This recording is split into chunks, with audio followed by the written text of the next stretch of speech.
Hello दोस्तों, आपका बहुत बहुत स्वागत है मेरे यूट्यूब चैनल पर। दोस्तों, जैसा कि आप लोग को बता रहे शिक्षा मित्रों को लेकर के यहाँ पे जानकारी निकल के आ रही है। क्या जानकारी है, चलिए आपको पूरा सब कुछ लाइव बताने वाले हैं। इससे पहले अभी तक चैनल को सब्सक्राइब नहीं किया है तो जल्दी जाके सब्सक्राइब कर ले, बेल आइकन को प्रेस कर ले, ताकि जो भी वीडियो अपने चैनल पर डालेंगे तो उसका सीधा नोटिफिकेशन आपके पास पहुँच जाएगा। आप हमारी वीडियो सबसे पहले देख पाएंगे।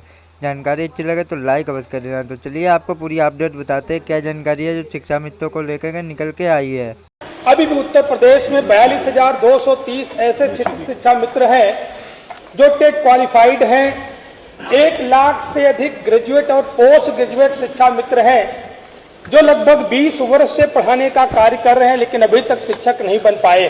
शिक्षा मित्रों के हित में इसको बढ़ाने का निर्णय 10,000 रुपए मानदेय करने का निर्णय हमारी भारतीय जनता पार्टी की सरकार के द्वारा लिया गया। यह प्रश्न बेसिक शिक्षा में जुड़े हुए प्राथमिक और उच्च प्राथमिक विद्यालयों के पठन पाठन की गुणवत्ता से संबंधित है। माननीय जो माननीय मंत्री जी का जवाब है नीति से संबंधित है। जिस नीति का जिक्र किया गया है, चाहे वह निपुण भारत मिशन की बात हो या टाइम एंड मोशन स्टडी की बात हो या राष्ट्रीय आविष्कार अभियान की बात हो, इन सभी का व्यवहारिक और भौतिक उपलब्धता का अभाव धरातल पर दिखाई पड़ता है। और गुणवत्ता तब तक ठीक नहीं हो सकती है जब तक छात्र और अध्यापकों का अनुपात जो भारत सरकार के शिक्षा अधिकार अधिनियम 2009 के अनुसार जो व्यवस्था दी गई है वह पूर्ण न हो, तब तक गुणवत्ता को सुधारा नहीं जा सकता। मान्यवर, अभी भी उत्तर प्रदेश में 42,230 ऐसे शिक्षा मित्र हैं जो टेट क्वालिफाइड हैं। 1 लाख से अधिक ग्रेजुएट और पोस्ट ग्रेजुएट शिक्षा मित्र हैं जो लगभग 20 वर्ष से पढ़ाने का कार्य कर रहे हैं, लेकिन अभी तक शिक्षक नहीं बन पाए। मान्यवर, दृष्टांत है, कोई अधिवक्ता वकील अगर 10 वर्ष कोर्ट में प्रैक्टिस करता है तो वह जज भी बन जाता है, लेकिन यह शिक्षा मित्र अभी तक शिक्षक नहीं बन पाए हैं। मात्र 10,000 के मानदेय पर अपने परिवार का जीवन यापन करा रहे हैं। इनके सामने एक गंभीर संकट है। इस महंगाई को देखते हुए माननीय, अगर यही हालात बने रहे तो प्राथमिक और उच्च प्राथमिक विद्यालयों की पठन पाठन में गुणवत्ता को सुधारा नहीं जा सकता है। माननीय, 1 करोड़ से अधिक छात्र ऐसे हैं जो अभी जमीन पर बैठते हैं। बड़े पैमाने पर ऐसे विद्यालय हैं जहां पर ना तो सुगम रास्ता बन पाया है, ना वहां पर विद्युतीकरण हो पाया है। माननीय, इसलिए डॉक्टर साहब आप प्रश्न करेंगे? जी बस बिल्कुल, प्रश्न तो 20 सेकंड का है। माननीय, आप तो 20 सेकंड में करिए ना, हम आपको 25 देते हैं, करिए। गुणवत्ता से संबंधित जो अभी 69,000 शिक्षक भर्ती के संबंध में राष्ट्रीय पिछड़ा वर्ग आयोग का जो एक आदेश आया है NCBC/07/10/10/20/20 में, जिसमें स्पष्ट कहा गया है कि 69,000 की भर्ती में संविधान के अनुच्छेद 14, 15, 16 का खुला उल्लंघन हुआ है। उत्तर प्रदेश आरक्षण अधिनियम 1994 की धारा 1 की उपधारा 3 और उपधारा 6 का उल्लंघन हुआ है, जिससे 5,844 सीटें जो पिछड़े वर्ग की थी वो सामान्य की श्रेणी। प्रश्न ये है कि जी हम उसी पर आ रहा हूँ माननीय, उसी पर आ रहा हूँ। केवल मेरा आशय जो है वो छात्र और अध्यापकों का अनुपात ठीक करने से संबंधित है। माननीय, मैं उस पर पहले ये प्रश्न मैं करना चाहूंगा कि जितने भी उत्तर प्रदेश में विद्यालय हैं, बड़े पैमाने पर मैंने बताया 1 करोड़ से अधिक छात्र छात्राएं जमीन पर बैठते हैं। क्या उन सभी छात्र छात्राओं को बैठने हेतु डेस्क बेंच की व्यवस्था सरकार करेगी? दूसरा प्रश्न यह है कि आज के महंगाई के दौर में शिक्षा मित्र जो 10,000 पर अपने परिवार की जीविका चला रहे हैं, भारत सरकार के न्यूनतम वेतनमान के बराबर क्या 24,000 उनका वेतनमान करने पर विचार करेगी? दूसरा एक छोटा सा अनुपूरक और है कि राष्ट्रीय पिछड़ा वर्ग आयोग के आदेश के अनुपालन कराकर जिसमें 5,844 ओबीसी और SC/ST का भी मिला देते हैं 11,000 से अधिक अभ्यर्थी हैं जिनको शिक्षक बना करके जिम्मेदार अधिकारियों के खिलाफ, जैसा कि राष्ट्रीय पिछड़ा वर्ग आयोग ने कहा है अपने आदेश में, उसका अनुपालन कराएगी। चौथा एक छोटा सा प्रश्न चार एक साथ मान्य और हाँ एक साथ जवाब आ जाए। चौथा कि सभी पाठशालाओं साथ ही हो गया ताकि अगला प्रश्न जल्दी ले लेंगे। ठीक है, चलिए आप 3 का जवाब दो। अरे नहीं, आप बोलो, ये बीच में गड़बड़ मत करिए। चौथा भी प्रश्न पूछ लीजिए ताकि अब वो चौथा चारों आ जाएंगे ना एक साथ। अगला प्रश्न लेंगे उसके बाद। अभी कायाकल्प की प्रगति संतोषजनक नहीं है। अभी तक छात्रों को जो उनकी सुविधाएं हैं, स्वेटर है, जूते मोजे हैं, अभी तक विद्यालयों में नहीं गए हैं और ठंड का वक्त आ गया है। क्या शीघ्र उन्हें मुहैया कराने पर विचार जी करें? माननीय मंत्री जी, माननीय मंत्री।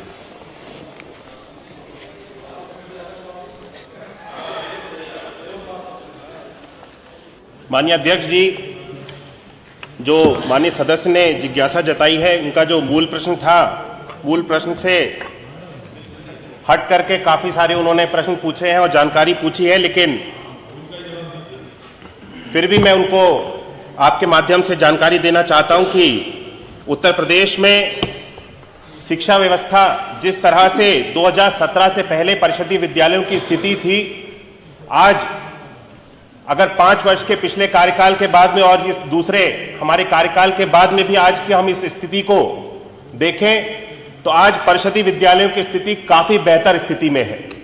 कायाकल्प के अंतर्गत, ऐसे मिशन कायाकल्प के अंतर्गत बहुत सारे कार्य किए गए 19 पैरामीटर्स पे, जिससे आज हमारे परिषदीय विद्यालय वाकई में विद्यालय कहलाने योग्य बन सके। जहां तक माननीय सदस्य ने जिज्ञासा जताई कि जो शिक्षकों का और छात्रों का अनुपात है वो प्राइमरी में 30 बच्चों पे 1 शिक्षक का है और अपर प्राइमरी में 35 बच्चों पे 1 शिक्षक का अनुपात है।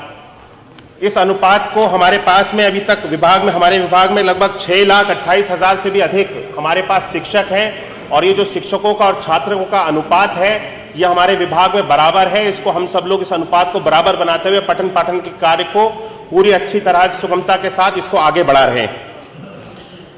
जहां तक माननीय सदस्य ने बात कही कि इसमें जो आपके शिक्षा मित्र हैं, शिक्षा मित्रों के जो उनको अनुदान दिया जाता है उसको बढ़ाने की क्या व्यवस्था है, तो शिक्षा मित्रों का अनुदान अगर मैं बताऊं तो जो 2001 में शिक्षा मित्रों की नियुक्ति की गई थी और उस वक्त इनको 1450 रुपए का मानदेय दिया जाता था।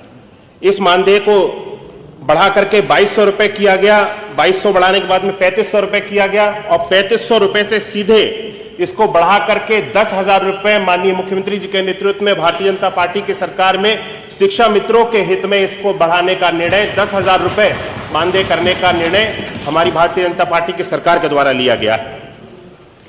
मुझे लगता है कि हमें पठन पाठन के कार्य के ऊपर जो कि ये प्रश्न हमारा माननीय सदस्य के द्वारा पूछा गया था, आज मैं बताना चाहता हूं कि पठन पाठन के कार्य को लेकर के आज राष्ट्रीय शिक्षा नीति के अंतर्गत पूरी तरह से उसका पालन, नई शिक्षा नीति 2020 के अंतर्गत आज उसका पूरा पालन किया जा रहा है और उत्तर प्रदेश में मिशन कायाकल्प के अंतर्गत निपुण भारत मिशन के अंतर्गत कक्षा 1 से लेकर के 3 तक के बच्चों के लिए गणित की और भाषा की ज्ञान इन सारे बच्चों में हो, इस पर लेकर के एक विशेष अभियान के रूप में पूरे प्रदेश में कार्यक्रम चलाए जा रहे हैं। मुझे लगता है कि प्रदेश में हमारा बेसिक शिक्षा विभाग अपने पूरे शिक्षकों के साथ जिस गति के साथ आज आगे बढ़ रहा है, इस गति के साथ पिछले कभी भी किसी भी कार्यकाल में इस तेजी के साथ बेसिक शिक्षा विभाग के अंतर्गत कार्य नहीं हुआ है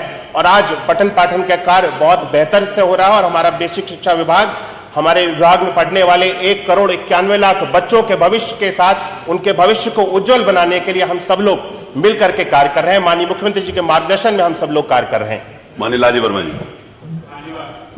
आपके माध्यम से जानना चाहता हूं कि मान्यवर ये जो अनुपात है माननीय मंत्री जी ने बताया कि वो पूरा है, लेकिन मान्यवर कई सब्जेक्ट होते हैं जिनको अलग अलग टीचर की आवश्यकता पड़ती है।